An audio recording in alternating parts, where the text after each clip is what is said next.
na nasa ibabaw. Kaya, yan po ang ating agahan.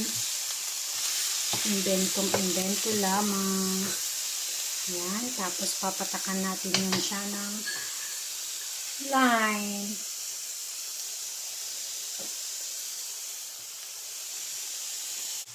Yan po.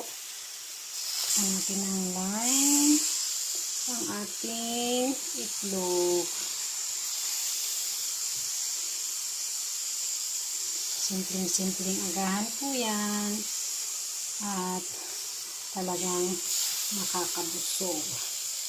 Partner natin dito sa ating tinapay na init na rin.